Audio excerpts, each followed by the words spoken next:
예, 이번 시간에는 세무사랑 프로에 의한 세액 계산 과정에 대한 부분 살펴보도록 하겠습니다. 세액 계산 과정에 앞서서 먼저 우리 소득 및 과세 표준 계산과 관련되는 부분인데요. 자, 소득금액 조정 합계표 및 명세서에 대한 부분입니다. 자, 각종 조정 명세서 상에 세무조정 사항을 기입하고 집계해서 필요에 따라서 기타 조정 사항의 명세 또는 계산 근거를 첨부할 수 있는 서류가 됩니다. 그러니까 모든 세무조정 사항을 소득금액 조정 합계표에 반영하는 부분이다라고 이해를 하시면 되겠고, 이 소득금액 조정 합계표는 별도로 만드는 서식이라기보다는 우리 세무사랑 프로에서는 각종 조정 명세서를 작성함과 동시에 조정사항을 F3번 조정 등록이라는 메뉴를 통해서 작성한다라는 겁니다. 웬만한 세무조정은 조정 등록이라는 메뉴를 통해서 소득금액 조정 합계표를 작성합니다. 물론 이제 명세서 작성이라고 하는 조정 명세서 서식이 없는 것들은 재무제표를 통해서 바로 직접 세무조정을 해야 되겠죠. 자, 이렇게 작성을 한다라는 거 기억해 주시고요. 자, 그 다음에 비과세 소득 명세서입니다. 비과세 소득은 당초 입법 취지 등을 달성하기 위해서 별도의 신고나 신청 없이 과세 표준에서 차감을 합니다. 자, 비과세 소득에 대한 부분은 사실은 먼저 과세 소득으로 포함을 시킵니다. 각 사업연도 소득에 과세소득에다가 포함을 시킨 다음에 과세 표준을 계산할 때 과표 계산 시에 차감을 하는 방식으로 합니다. 계산 시 차감하는 방식으로 지금 정리가 되고 있습니다. 법인세법에서는. 자, 그 다음에 소득자료 명세에 관련되는 부분입니다. 소득자료 명세에 관련되는 부분은 소득 귀속자의 원천징수 세액과 관련되는 부분입니다. 원천징수 세액과 관련되는 부분을 정리하는 과정이라고 이해를 하시면 되겠고, 세무조정 사항에 대한 소득 처분 중에 배당, 상여, 기타 소득은 그 귀속자에게 그러니까 귀속되는 소득으로 보고 원천징수 의무가 당해 법인에게 부여가 되도록 되어 있죠. 자, 그 원천징수 의무가 부여되어 있을 때 원천징수 세액과 귀속자의 인적 사항을 소득자료 명세에 기록해서 제출하는 서식입니다. 그럼 소득금액 조정 합계표상에 반영되어 있는 소득 처분 내용 중에 원천징수와 관련되는 부분은 누구한테 귀속됐는지, 그 귀속된 자에 대해서 원천징수를 했는지 여부를 확인하는 서류라고 이해를 하시면 됩니다. 그래서 소득자료 명세서 작성합니다. 자, 소득구분계산서가 되겠습니다. 자, 교재는 290페이지가 되겠습니다. 자, 감면사업과 과세사업을 겸용하는 경우에는 경비 관련되는 부분을 구분해서 하도록 하고 있습니다. 왜냐하면 구분이 돼야 나중에 이제 감면세액이라든가 이런 부분이 계산이 원활해진다라는 겁니다. 근데 구분하는 게 원칙이지만 과세사업과 감면사업에 공통으로 사용되는 것은 실질적으로 구분할 수가 없습니다. 그래서 안분 계산을 할 수밖에 없고 안분 기준에 따라서 계산을 합니다. 자, 이 중에서 만약에 우리 회사가 100% 감면 사업만 운영하고 있다 라고 했을 때 구분 안 해도 되느냐 하는 부분입니다. 자, 100% 감면 업종을 영위한다.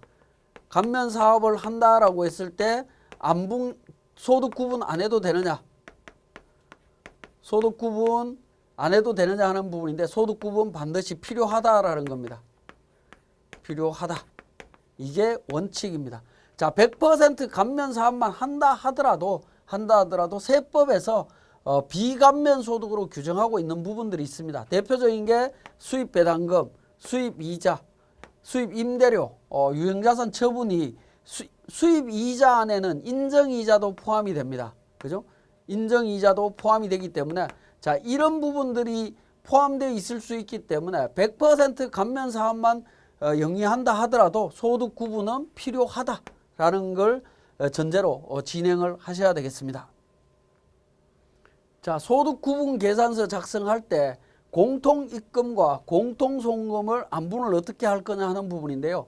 자, 공통입금은 수입금액 비례로 안분을 합니다. 자, 공통송금은 업종이 만약에 동일하다라고 하면 수입금액 비례로, 업종이 다르다라고 하면 개별 송금 금액을 비례해서 안분 계산하도록 되어 있습니다. 요 안분 기준 원칙이고, 이 원칙은 우리 세무사랑 프로에 반영이 되어 있습니다. 크게 문제될 건 없을 것 같습니다. 자, 그러면 우리 소득 구분 계산서와 소득금액 조정 합계표 관련되는 내용을 우리 세무사랑 프로를 통해서 한번 확인해 보도록 하겠습니다. 교재 288페이지에 소득금액 조정 합계표 및 명세서 관련되는 부분인데요. 모든 세무조정, 과목별 세무조정이라든가 재무제표를 통한 세무조정 모든 것이 끝나고 나면 우리 소득 및 과표 계산에 소득금액 조정 합계표 및 명세서가 작성이 되어 있습니다. 이 작성되어 있는 부분을 그대로 한번 확인해 주는 절차 정도로 이해를 하시면 되겠습니다. 여기에서 뭐 추가로 우리가 세무조정을 해야 되는 상황은 없다라고 보시면 될 것 같습니다. 자, 그 다음에 밑에 비과세 소득 명세서도 서식이 나와 있습니다. 만약에 비과세 관련되는 내용들이 있다라고 하면 반영을 해주시면 되겠고요. 일반적으로 지금 현재 적용되고 있는 비과세는 거의 없습니다. 그냥 무시하셔도 됩니다. 자, 소득자료 명세와 관련되는 부분입니다. 자, 인정상여라든가 또는 배당, 기타 소득에 대해서 소득자와 원천징수 세액을 기록해서 신고하는 서식이고, 이 내용을 바탕으로 우리 그러니까 원천징수 이행상황신고서까지 작성하도록 되어 있다라고 보시면 되겠습니다. 자, 소득구분계산서 작성과 관련되는 부분입니다. 자, 소득구분계산서를 작성하실 때에는 기본적으로 F12를 통해서 불러오기를 통해서 표준손익계산서의 금액과 합계, 즉 2월 결손금이나 비과세 소득공제 금액을 새로 불러와서 반영을 하도록 되어 있습니다. 불러와서 반영하고 진행할 수 있습니다. 자, 이 자료들은 기본적으로 법인세 과세표준 및 세액조정계산서를 그 과세표준까지 계산되는 과정들은 이미 작성해서 저장이 되어 있어야 됩니다. 밑에 세액계산이나 감면세액, 세액공제라든가 이런 부분들은 아직 작성이 안 되어 있다 하더라도 법인세 과세표준 및 세액조정계산서는 일단 작성이 된 상태에서 과세표준까지 작성이 된 상태에서 소득구분계산서를 작성을 합니다. 기본적으로 표준손익계산서에 있는 정보 반영하고요. 2월 결손금 비과세 소득, 소득공제 금액은 법인세 세액 계산표에서 자료가 반영이 됩니다. 자, 이렇게 해서 이제 작성을 하게 되는데 294페이지에 보시면 동그라미 3번에 감면 명칭을 일단 등록을 합니다. 감면 명칭은 우리 감면 소득과 감면되지 않는 소득, 즉 과세 소득을 구분하게 되는데 기타분이 과세 소득에 해당이 되는 부분이고요. 감면분 또는 합병승계 사업 해당분이 감면 대상 소득이다라고 이해를 하시면 되겠습니다. 우리는 사례에서 그냥 간략하게 제조업만 있는 걸로 하도록 하겠습니다. 원래는 제가 지금까지 설명드렸던 백두대간의 사례는 제조, 도소매, 건설까지 다양하게 있었습니다. 다양하게 있었는데 여기에는 그냥 제조만 있는 걸로 가정을 하고 정리를 하겠습니다. 2억 원만 전체 매출액 중에 2억 원만 과세소득, 즉 비감면 소득이다라고 구분을 하겠습니다. 그래서 제조와 기타를 이렇게 직접 입력을 하고요. 자, 매출원가도 마찬가지입니다. 제조분과 기타분으로 실제 구분 기준으로 입력을 해주시면 됩니다. 그 다음에 판관비도 개별분이 있다면 개별분으로 해서 과세와 비과세 부분으로 직접 구분하시면 되겠고, 없다면 구분이 불가능하다면 공통으로 설정하시면 됩니다. 자, 영업 외 수익 중에 대한 부분, 영업 외 수익과 관련되는 부분은 우리 재무상태표를 한번 보시면 합계잔액 시산표를 통해서 자료를 정리를 해보면 하단 부분에 영업 외 수익 쪽에 보시면 이자 수익, 단기 매매 정권 평가이익, 그 다음에 유형자산 처분이익, 그 다음에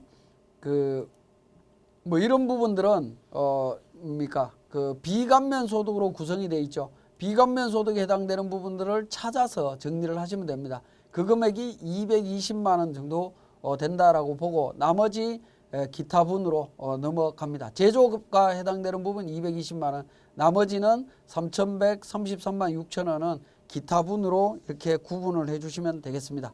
그러니까 특히 일반 회사들은 영업 외 수익 쪽에 포함되어 있는 이자 수익이라든가 수입 임대료라든가 판매 장려금이라든가 뭐 이런 부분들을 잘 따져갖고 감면 대상 여부를 확인해 주셔야 될 것 같습니다. 자, 나머지 내용에 대해서는 공통분으로 분류를 했습니다. 그리고 2월 결손금 5천만 원은 자, 제조업에서 발생된 걸로 2월 결손금도 원칙적으로 구분 기장에 의해서 제조업과 기타 분으로 구분할 수 있습니다만은 그냥 편의상 제조업으로 분류를 하도록 하겠습니다. 자, 두 번째 탭으로 갑니다. 2번 세무조정 소득 구분으로 넘어갑니다. 세무조정 소득 구분으로 넘어가서 F12 불러오기를 통해서 자료를 반영합니다. 그러면 소득금액 조정 합계표에 세무조정 사항을 새로 반영하겠다라는 겁니다. 소득금액 조정 합계표 상에 있는 세무조정 사항을 반영해서 과목 선택, 구분 선택, 감면 선택을 진행을 합니다. 요 과목 구분, 감면 선택은 오른쪽에 보시면 소득 처분, 소득 내용, 과목 구분, 감면 선택이 있죠. 요 내용을 기준으로 정리를 해주시면 됩니다. 특히 감면 같은 경우에는 1번 탭에 있는 구분에서 보시면 우리가 감면분, 합병, 승계, 해당 사업분, 즉 감면 사업과 관련해서 1번 제조업, 2번, 3번 1, 2, 3, 4 순서는 정해져 있지 않지만 맨 왼쪽부터 1, 2, 3, 4로 표시하시면 되겠고 기타분이 과세분이다라고 이해를 하시면 되겠습니다. 그래서 과목에 보면 1번, 2번, 3번으로 돼 있고 기타분 이렇게 나와 있죠. 이렇게 선택해 주시면 되겠습니다.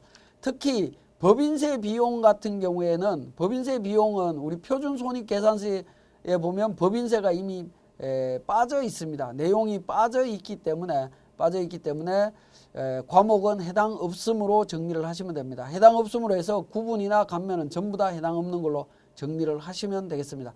나머지는 해당 사항에 맞게 전부 다 하나하나 입력을 해주시면 됩니다. 누락되지 않도록 과목과 구분, 감면을 전부 다 선택을 해주시고요. 여기서 주의할 부분은 우리가 법인세 신고를 하실 때 기부금 한도 초과나 2월 송금 산입액이 나오는 부분은 소득금액 조정 합계표에 반영되는 세무조정이 아니죠. 그렇기 때문에 우리 소득구분계산서에서 세무조정 소득구분은 불러오기를 통해서 보면 소득금액 조정 합계표상의 내용만 들어옵니다. 그래서 기부금 한도 초과와 관련되는 부분을 반영하려면 과목 추가라는 메시지를 통해서 기부금 한도 초과와 기부금 한도 초과 2월액을 반영을 해 주셔야 됩니다. 이렇게 반영을 해 주시고 3번 공통 손익 안분 기준으로 갑니다. 안분 기준으로 가면 1번 안분 기준은 법인세법에서 규정하고 있는 내용을 그대로 정리를 하고 있습니다. 특별한 사정이 없으면 안분 기준은 변경하지 않습니다. 자, 네 번째 탭, 다섯 번째 탭으로 가서 소득구분계산서를 작성을 합니다. 작성을 하면 맨 하단 부분에 과세표준 3억 6,800이라고 하는 숫자가 나옵니다. 자, 이 부분은 우리 법인세 과세표준 및 세액조정계산서에 나오는 과세표준 금액하고 일치합니다. 일치할 때는 이렇게 하얀색으로 까만색 글자에 하얀색 바탕으로 보입니다. 만약에 불일치하게 되면 이 부분은 적색으로 나타나게 됩니다. 반드시 과세표준 금액과 일치해야 되고 감면사업에서 나온 2억 6천이라고 하는 이 숫자를 기준으로 우리 조세특례제한법에서 적용하고 있는 세액 감면을 적용하시면 되겠습니다. 그래서 우리 소득구분계산서를 작성하실 때 반드시 기억하셔야 되는 부분은 두 번째 탭에 있는 세무조정의 소득구분에서 기부금 한도 초과를 과목 추가라는 메뉴를 통해 갖고 직접 추가해야 된다라는 사실 기억해 주시면 되겠습니다. 자, 여기까지 소득구분계산서에 대한 설명이었습니다.